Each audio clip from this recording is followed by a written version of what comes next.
What's going on, people? We are Tottenham TV here, back here for another predicted lineup video. We have got Sheffield United tomorrow night, 6 o'clock at Bramall Lane. Bramall Lane, that's the one, yeah. Haven't been there for a while. Last time we were there, we were getting to a cup final. Yeah, man, the water trip, that was one of the best away days I've been to, I think. That was the birth of the everywhere you go chant. Ericsson bangers. Yeah, it was a great trip up there. It really was. On the coach we were on. Wow, it was Pochettino's first year. Wow, what a long time ago that was. Take me back. I miss away days like that. I haven't seen them for a while. But I'm looking forward to this one. I think this could be a good game for us. Yeah, I mean, results around us are not really going our way. Man United steam train at the moment. Chelsea doing really well. Wolves as well. Yeah. Wolves don't even look like conceding, never mind they're looking very good. They're looking really good. So I'm not sure how we're going to kind of get into these Champions League spot this season. But, look, this is a big game in itself. We're a point above Sheffield United as it stands. What did Jose say in his press conference?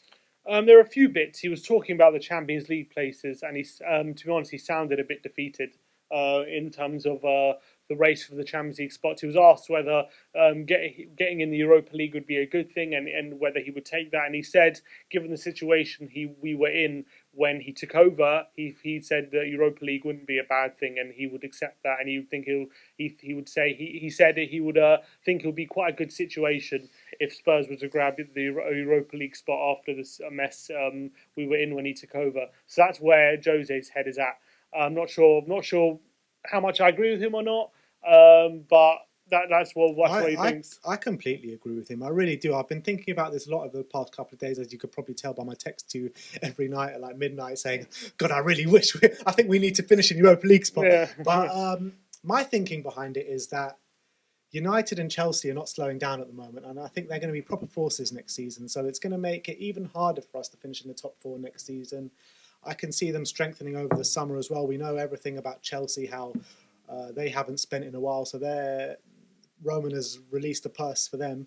And Man United, they're looking like the real deal. I mean, I know they're not playing good teams at the moment, but I just think that they're looking really good. They're looking solid. Bruno has just completely revitalised them, to be honest. So I'm not sure how easy it will be for us to finish top four next season, even without Europe. So I think our best route into the Champions League for the following year will be to win Europa League, and I think we can do that under Jose. I think I disagree. I think having the Europa League distraction. I think we're going to have Europa League either or, because I think it's going to go down to 8th anyway. So I think it's a redundant conversation, because it looks like Europa League football's. We're going to have European football next season, but I think I would rather take a year out. We've seen it with Leicester, we've seen it with Chelsea. When they take a year out of Europe, it can have really good effects for your league form. You can have a whole week to just concentrate on one game instead of having 2 games a day, especially with Europa League when you're playing Thursday, Sunday. It can be a very big distraction. It always seems to be teams in Europa League. It seems to let their league form, hinders their league form. Always seems to happen. And I would rather forego that distraction and just concentrate on domestic football for a year, and I think that could have big benefits to us in terms of challenging in the league and obviously going far in the domestic cups as well. Yeah, I mean, I get that point, but I just feel that United and Chelsea are that much better than us at the moment. I just can't see us catching them in the league. Well, next season. I think we can. I think we've got some very good players. We strengthened in the right positions. I know they're strengthening, no doubt about it. Chelsea and United looking good. But there's no reason why we can't bridge that gap. There's Wolves to worry about as well. You know what I mean? They're not going anywhere anytime soon either. That's true. And Leicester. So look. Yeah, but they'll be thinking about us, I think, as well. Yeah, they will be. Anyway, let's carry on with the predicted lineup, because we're not here to go and say if we want Europa League or whatever. But predicted lineup. Formation is going to be the same as last 2 games, isn't it? 4-2-3-1. Yeah, Jose said we have a fully fit squad. So apart from Tanganga and Foyth. Tanganga and Foyth are going to be out for the season, apparently. So I think that we've seen the last of them for this season. But other than that, we have a fully fit squad. I think it's going to be the same team, same lineup. Sorry, it's going to be the same formation as we've played the past few games. Maybe a few tweaks, individuals, but yeah. In goal, obviously, captain Hugo Lloris started the return of the Premier League quite well, especially against Man United. Going to the right back, there's only one player, isn't there? Serge Aurier. Yeah, actually, Jose commented on this in his press conference because he was asked whether he would need to get creative with his right back selections because there's only one right back available. And he was talking about some players he's played in training and who can play at right back. And he was talking about Sissoko. He was talking about Alderweireld playing right back, Jedson as well. But most interestingly, he said Oliver Skipp has been playing right back in training as well as maybe a backup. So I'm not sure in this game we're going to be seeing it, but maybe in the next two games, either against Everton or against who do we have after Everton? Got Bournemouth. Arsenal. Yeah, so but I think in the Everton and Bournemouth game we could see some changes at right back. But I think for this game we'll be seeing Aurier still. Yeah, I mean, because the games are coming like proper thick and fast now. Yeah. We had a bit of a break now, but now we've got, I think it's 4 games in the space of like 10 days or something. Yeah, it's ridiculous. And I can understand Mourinho's frustration because we've had 9 days off for no reason. Absolutely no reason why we've had 9 days off when there's been Premier League games. It's not like that hasn't been. And now we have to cram 4 games in 10 days for no reason when we could have had at least played Sheffield United a few days ago. Why? Why are we playing it now on a Thursday? I mean, it really is frustrating. It's all the TV, isn't it? Yeah, and damn to whatever we think about it, and it's the players who suffer, and it's an annoying situation. It makes it that much harder. Left back, you think Ben Davies keeps his spot? Yeah, but I think Ben Davies keeps his spot again for this game. But I think it could be a situation where if say Toby comes in a right back, we could see Sessegnon come in a left back and kind of reverse all of the Aurier situation where Aurier goes forward a lot. Yeah. It could be Sessegnon doing that on the other side. I think Davis will start this game. Yeah, for now. But I think we could see a difference in that in the future games. And then moving on to the centre back positions. I mean, there's no case to take Dyer and Sanchez out of the team, is there? Yeah. I mean, you know, everyone talks about Ndombele not getting a game, but Toby Alderweireld or Jan Vertonghen haven't seen any minutes either. It's absolutely right, and obviously Toby signed a contract as well not so long ago. I think he might be a bit frustrated not being in the team at the moment, but I think Dyer and Sanchez is working for the time being, so I don't think there's any reason to drop them. I think as well in this game, I think if Sheffield United play their 2 pacey strikers, it will be the best option to kind of negate any sort of counter-attacking threat that they're going to have with McGoldrick and Mousse, who are quite fast. So if their strikers aren't very prolific, so it should be okay. But it was just he spoke quite a bit about Eric Dyer in the press conference. Last words, I think those might be. Yeah, true.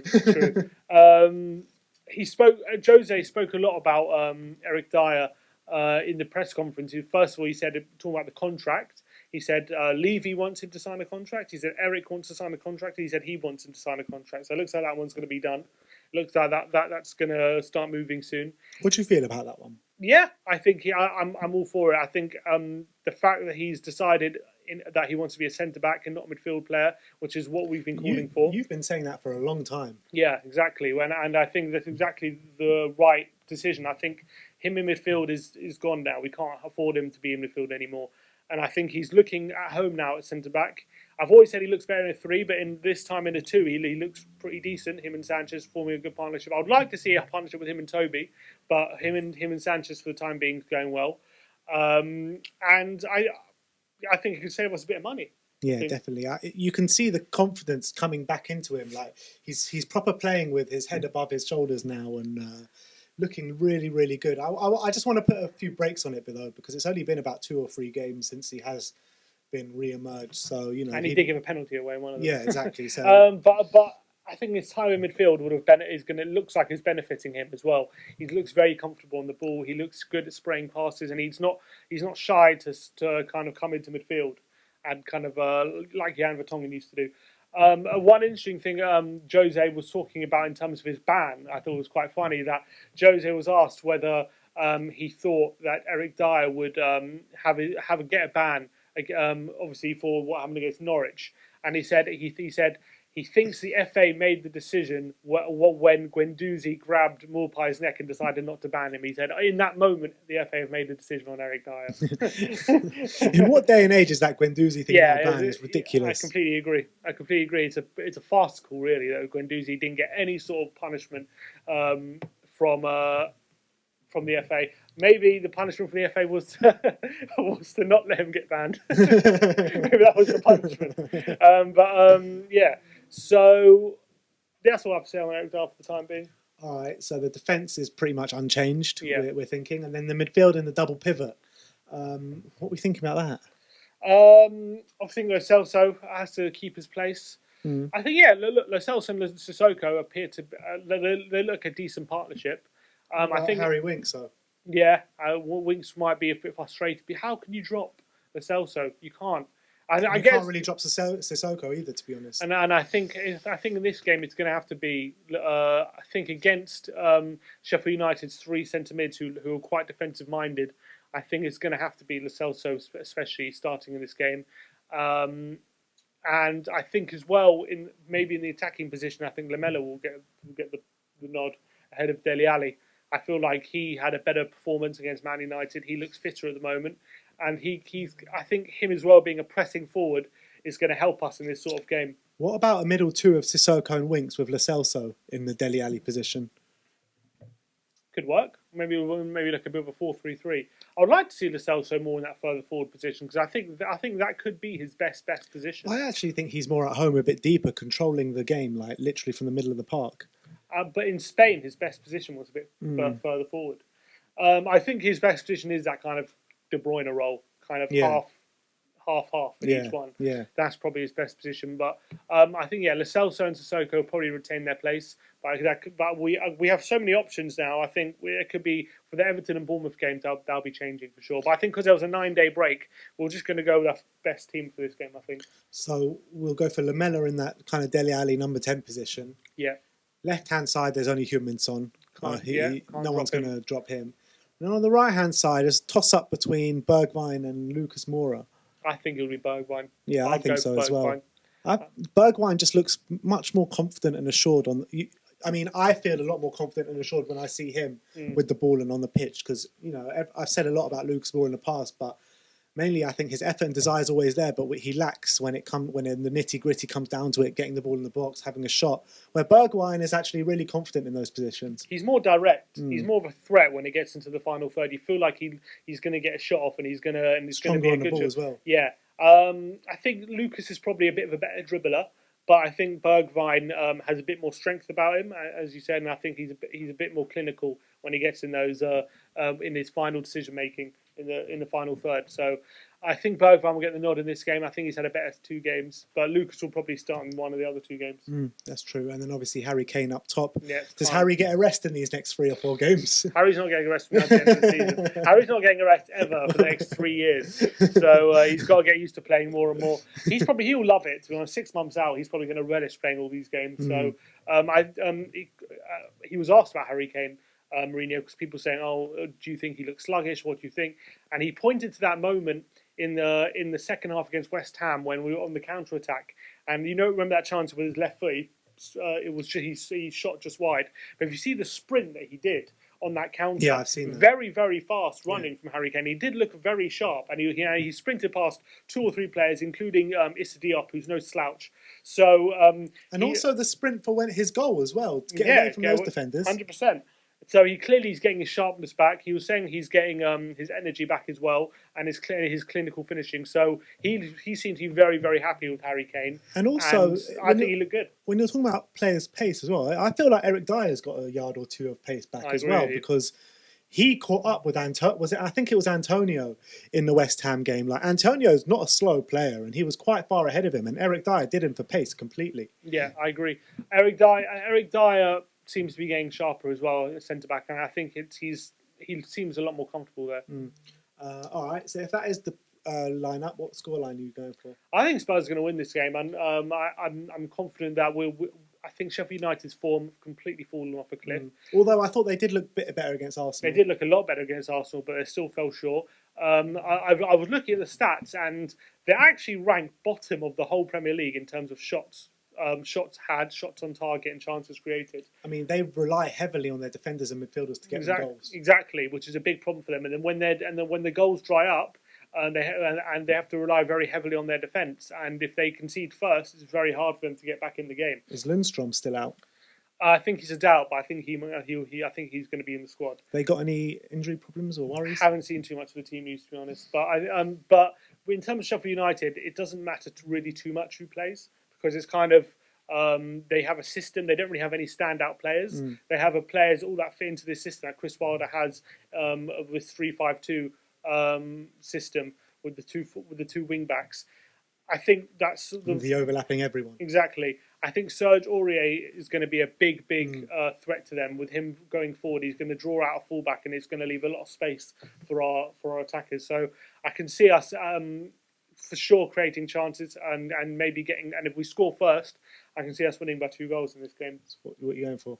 I think 2-0. 2-0? I think I can even be keeping a clean sheet, because I think Sheffield United looks so blunt at the moment. Yeah, in my preview I said 1-0 Spurs. I also think we're going to keep a clean sheet. I think Sheffield United look very blunt up top. They've looked like all season. I think they've, like I said before, relying on their midfield and there's a lot of to get 1-0, goals. 1-0, 2-0 wins kind of thing they've been happening. And so they've scored 30 goals, which is I think it's like 5th from bottom in the whole league, and they rank top for long balls. Oh, so that's why I would say Lamela, because if he presses them from the front, doesn't allow them to have accurate long balls, then that negates a lot of their threat. And it'll probably pressure them into some mistakes at the back that we can capitalise on as well. But no doubt about it, they're a good defensive unit. It's not going to be easy to break them down.